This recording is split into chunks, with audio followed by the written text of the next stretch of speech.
Hi, this is Teri. Recently I went up to St. Augustine to see the bird rookery. I heard that the birds were nesting and I wanted to be in on the action. They have an area that there's the birds, the mangroves, and then below there's alligators. Why did the birds choose to nest where the alligators are down below? Well, it was kind of simple. The alligators protect their eggs from the raccoons, the skunks, snakes, all kinds of animals that love to eat bird eggs. So it's pretty smart. It looks a little dangerous, but it's really not. The birds do quite well. And the gators are happy as can be because they've got all these predators coming in to get the birds' eggs, and they've got a free lunch. I went to the Rookery twice. The first time was mid-March. Look at this old oak tree. Notice how the leaves are relatively sparse.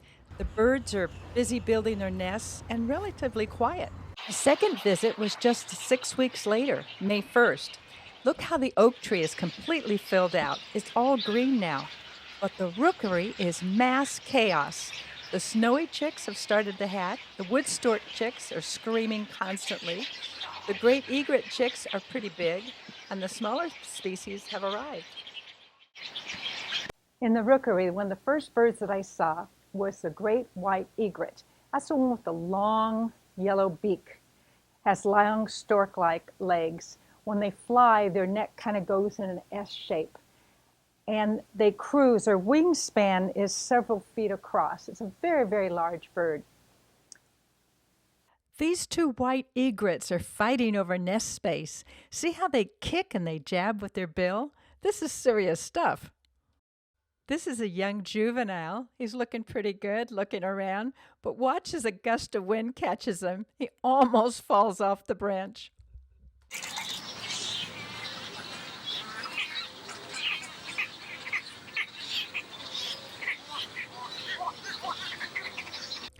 They call this an area of mixed species. You'll see many different species of birds nesting side by side on the big old oak tree and in the mangroves. Doesn't seem to bother them, and they just work it out.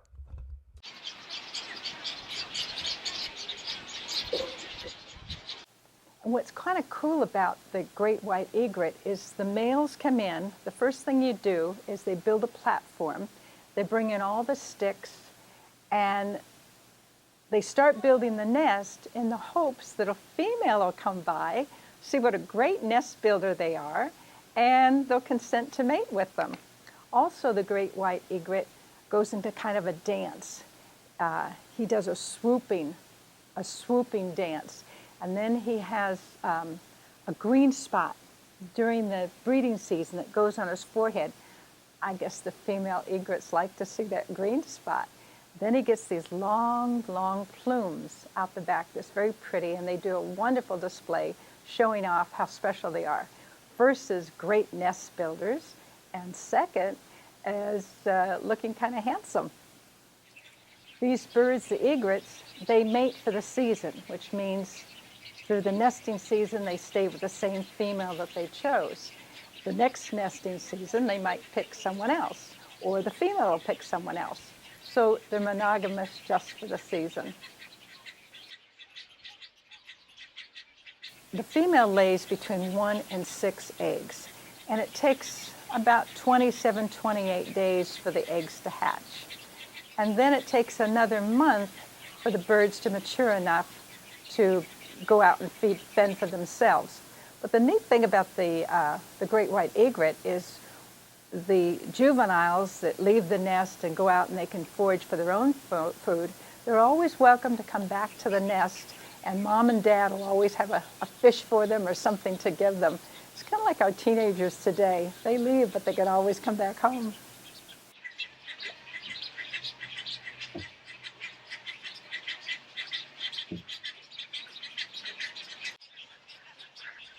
What you're seeing now is the changeover of the parent. The one parent is on the nest, the other parent lands on it, and then the first parent flies off to go get some more food.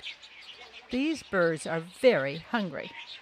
After the changeover, the chicks know the parent has food in their beak, so it's a feeding frenzy to pull it out first and beat out the brother or the sister. The feeding process is really amazing. Watch as the chick reaches up into the parent's mouth and grabs the fish out. It's really something. And they fight. They fight for death to get that fish. Feeding and eating is a very serious business. This little chick has its mother by the beak. There's a fish in there, and he's not letting go till he gets that fish. He's hanging on for life. Let's watch that again. Watch as the hungry little chick struggles to swallow that big fish. And off goes the parent to get more fish for this hungry brood. It's very hot, and this hatchling is trying to cool itself off by panting. You can see the little throat muscles going. Now these they're big, but it's amazing. They're only about a week old. Look how large they grow so quickly. Notice that the parent bird is always tweaking the nest. As the chicks are growing, they're getting big. Every hour it seems like they're growing. The parent is taking sticks out of the nest to give the chicks a little bit more room, just to stretch.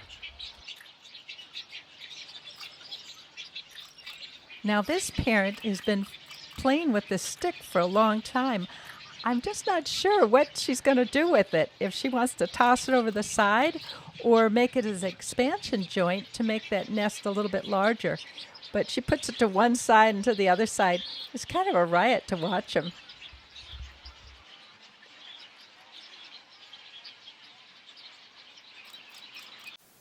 The snowy egret. That's the one with the black bill and the yellow feet. It's pretty colorful that way. Snowy egret is really a small white heron, and its beautiful plumes were in demand once upon a time at the turn of the century. They were used in fashion, ladies' hats, ladies' clothing, and that almost brought the demise of the snowy egret. There were just very few nests that were left. So the state of Florida, the United States government said, wait a minute, we've got to put a halt to this. And so they put a moratorium. You couldn't hunt birds anymore. You couldn't take them. Now the populations have come back, but the secondary threat for them, being that they're a wading bird, they need the ebb and flow of the water. They need the water comes in ponds, and then it flows out, and so they need that to catch their fish. So now they're dying of starvation rather than of man capturing them.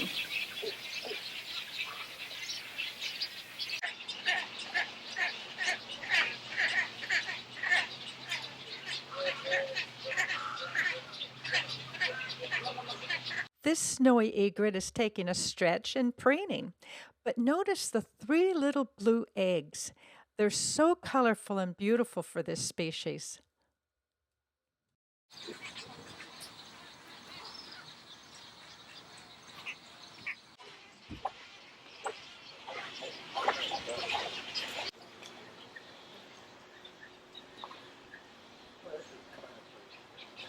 Typically their feet are kind of a greenish yellow color, but in breeding season it turns kind of an orangish shade. It must be something to do with the breeding season and looking attractive to the females. The snowy egrets like to nest in colonies, and they like to nest with other birds, but they're rather fickle in the sense one year they'll be perfectly happy at this rookery and they'll nest and everything will work out fine, and then the next year they'll choose another place. So they're not a bird to come back to the same place year after year like the other egrets and herons often do.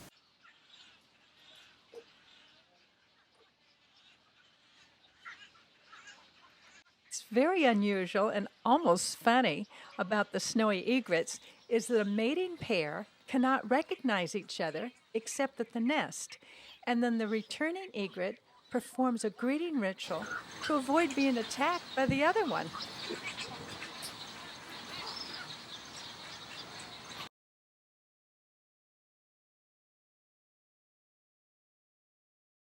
And then they take turns taking care of the chicklets, the hatchlings. It's kind of a joint effort.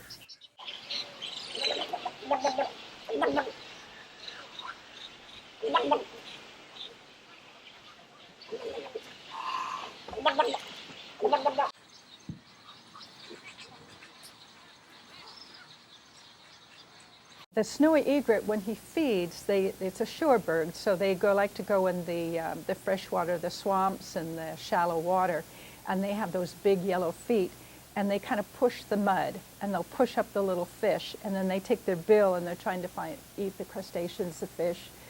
They also eat tadpoles and frogs, but they use their feet to kind of slither through the mud to pick up the different things that are out there to eat.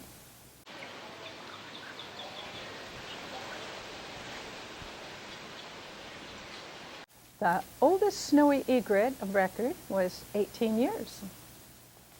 The snowy egret weighs less than a pound, and its length is about 2 feet.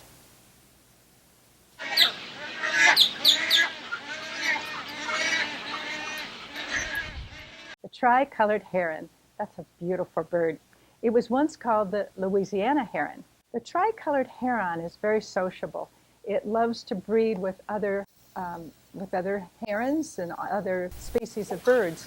But when they feed, it's a solitary feeder. They feed on their own. They don't want anybody else around. So the rest of the year, they're very solitary. They're all by themselves. But then when breeding season comes, then they become quite sociable. They become part of the group and join into the team effort of building nests and creating a colony.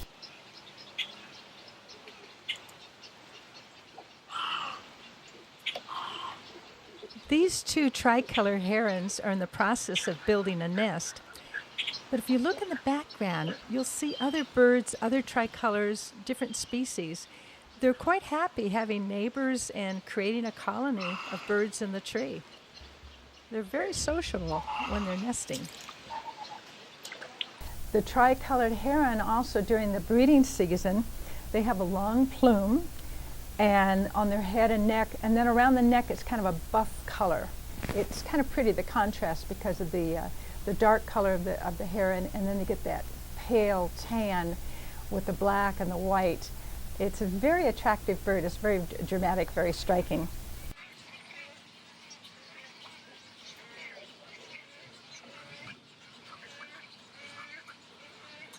These little chicks just hatched.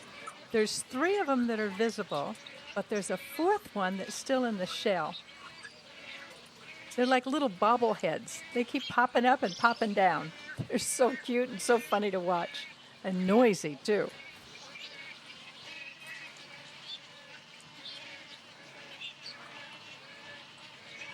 The tri-colored heron is also protected by the Migratory Treaty Act of the United States government. It's been protected for many, many years, and the numbers are coming back. But again, as the other herons and ibis, the habitat is in peril because of the water. The water has to ebb and flow, and it's not doing that. The water's too deep, so it makes it rather difficult.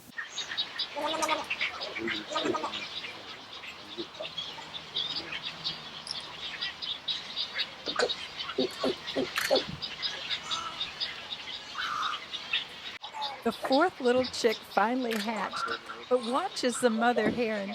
She grabs the shell, and she seems almost surprised when it falls out of the nest. It's almost as if she didn't plan it to fall all the way to the ground. And watch how gently the mother lowers herself down on top of the babies to keep them protected, keep them warm, out of harm's way. It's amazing.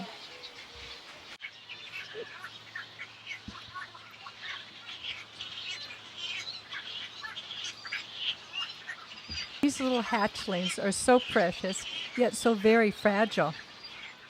They were just born. Their little eyes look like they're popping out. And this one looks like he's hungry or he's yawning.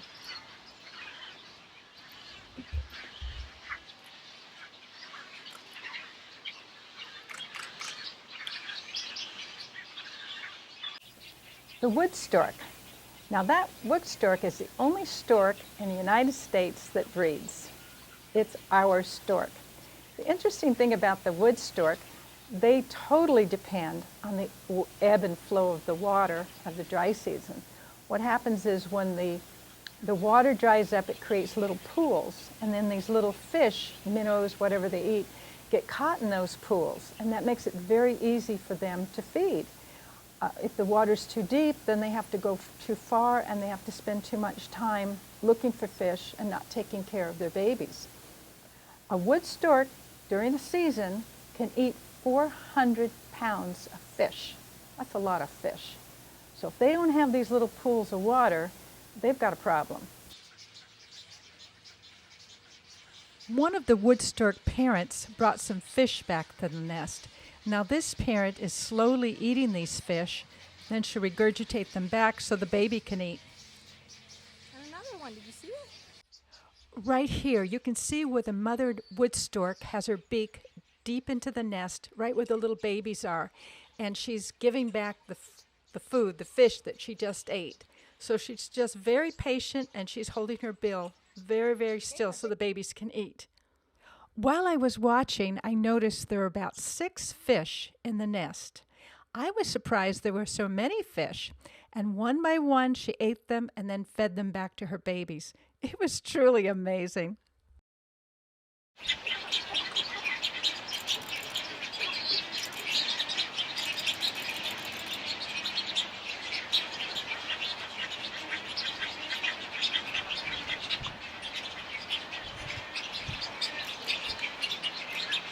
The oldest wood stork of record is 20 years old. A wood stork weighs about 5 pounds. The length is about 45 inches, and their wingspan is 68 inches. It's a big bird. I think the reason why they call her wood stork is because their head looks like kind of a gnarled piece of wood, maybe bark. It's not very attractive, but then its plumage is absolutely gorgeous. If the bird is on the ground, all you see is the white. But then when the bird flies, his whole undercarriage is black and then has black wingtips. So when he or she flies in the air, you see these beautiful black tip wings. It's a beautiful bird to see, just flying and soaring.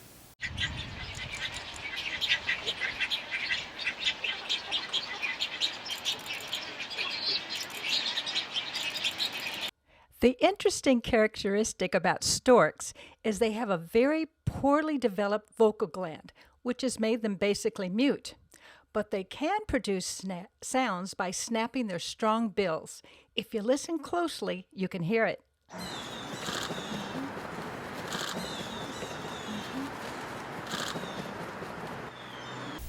The wood storks build a large stick nest in a large tree. They have what they call a colony. There'll be up to 25, 30 nests in that same tree. You can look at the tree that I saw, and it was just alive with between the white herons and the wood storks. It was absolutely alive with all these nests. You almost wonder how that tree could support all those birds.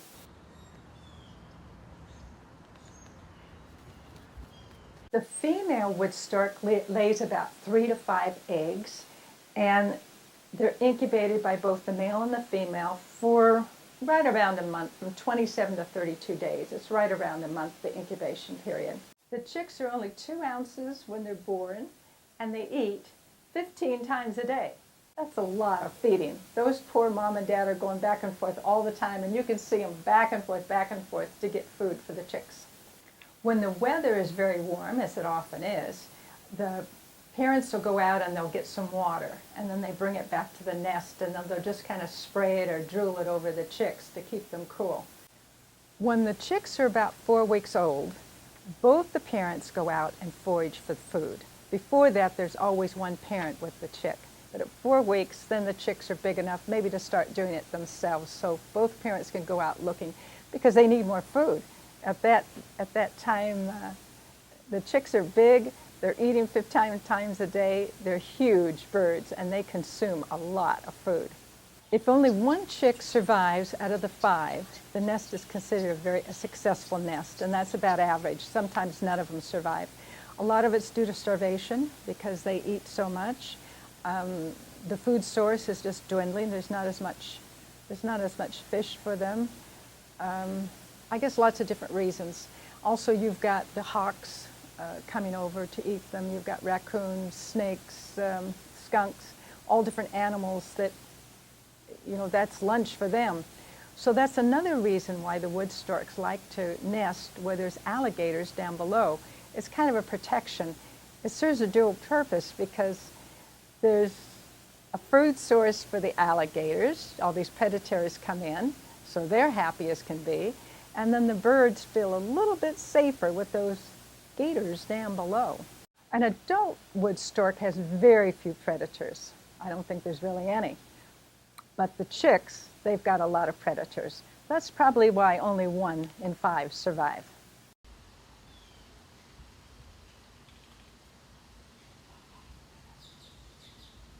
The roseate spoonbill is one of 6 species of spoonbills found throughout the world. But the roseate spoonbill is the only species in the Western Hemisphere. It's a colorful bird, it's a beautiful bird, it's an exciting bird. A lot of people mistake it for a flamingo because it's beautiful, bright colors. They eat kind of the same type of food, the crustaceans. There's something in the crustacean that makes their feathers pink. And they have kind of a look from a distance, especially when they fly. You think, oh, maybe that is a flamingo. The roseate spoonbill is about 2.5 feet tall, but its wingspan is over 4 feet. Now the spoonbills, unlike the herons, when the spoonbill flies, their neck is outstretched, straight out, where the heron has that little S hook in their neck. But the spoonbills are straight out.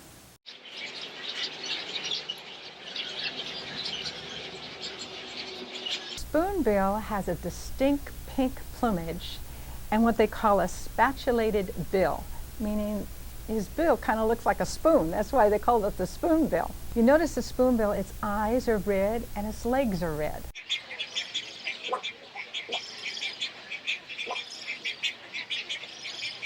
I noticed that the spoonbills are very chatty. It almost drove me insane listening to them chatter back and forth, especially the juveniles, when they're chattering back and forth and trying to get food from their mom, and they're a noisy bird. But then when they're not nesting the rest of the year, they're very shy.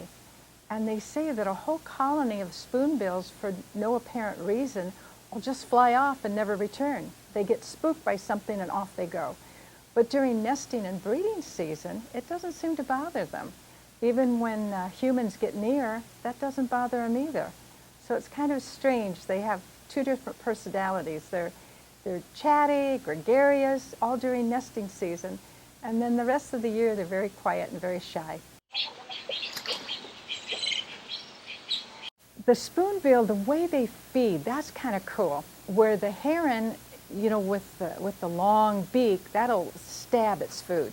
The spoonbill takes its beak and it goes back and forth, and it kind of creates a little swirl in the water. And that swirl makes the little minnows, it kind of captures them in a circle, and then the spoonbill swoops them up in its beak. The courtship of the spoonbill is rather different than the other birds.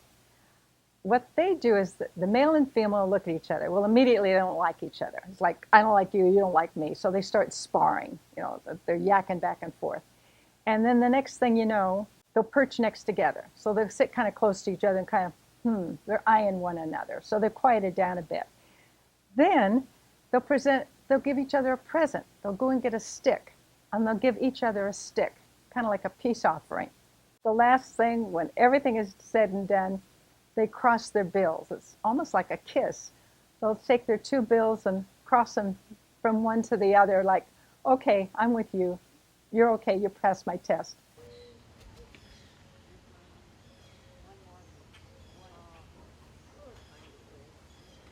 Now, a predator of the spoonbill is an alligator. So they're pretty courageous little critters if they nest right below the alligator swamp. But I guess they feel they need the protection more for their babies than for themselves. But the spoonbills, because they like to go down in the water and take their spoon back and forth to try and get some fish, that's enough to attract a gator. And next thing you know, a gator's up there and the spoonbill's gone. So they have to be very, very careful.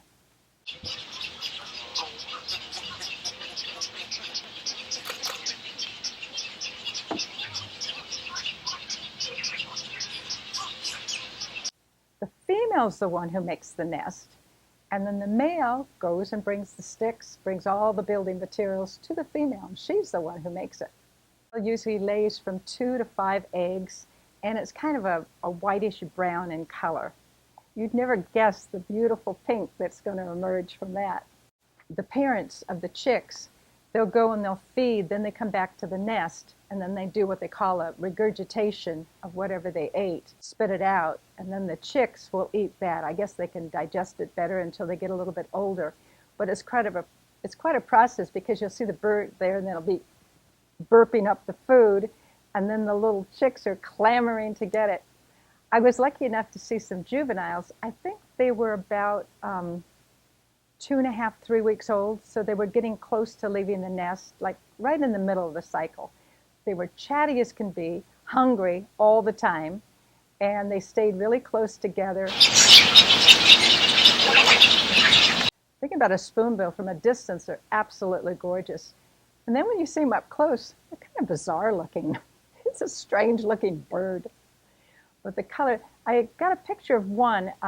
They sleep on one leg, much like a flamingo does. And when they twist their head around their body, to me it looked like a cabbage or a peonies. The colors I thought were so beautiful. To me it looked just like a peonies flower. As you can well imagine, the feathers of the spoonbill were highly prized at the turn of the century. Everybody wanted them in fashion in some way, for hats or adornment and belts or on their clothing some way. So in America, they were down to 30 breeding pairs. That means 60 birds. It's almost unheard of. I mean, they were practically extinct. There were only 60. Now, almost 100 years later, there's over 1,000 breeding pairs. That means there's 2,000 birds they have recorded. That is a tremendous success story.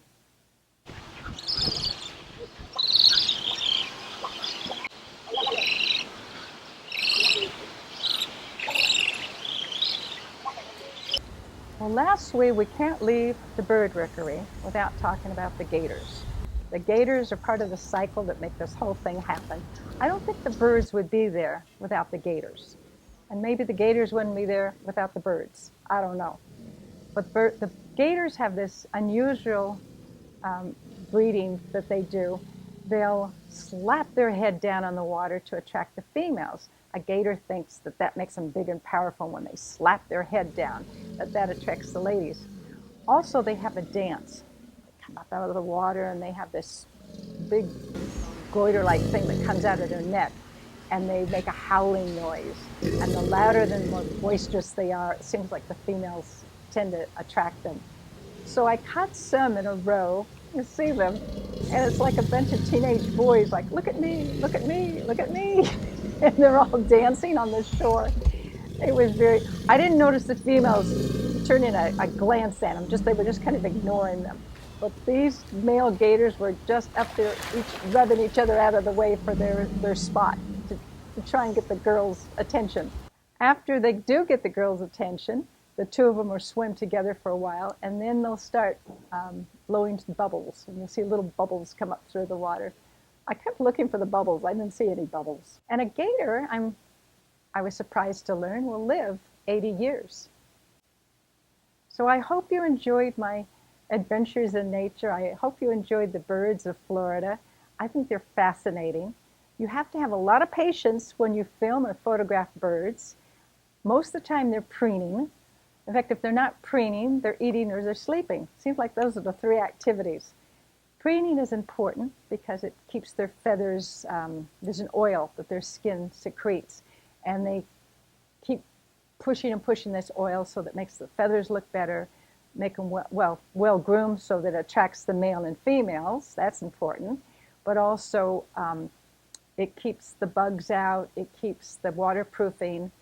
Preening is a very important part of being a bird, and if they don't do the preening, they won't last very long. So it's a good thing they preen, but if you're a photographer, you have to wait and wait for that one shot when they stop the preening. Thanks for watching. This is Teri. I hope you enjoy the birds of South Florida.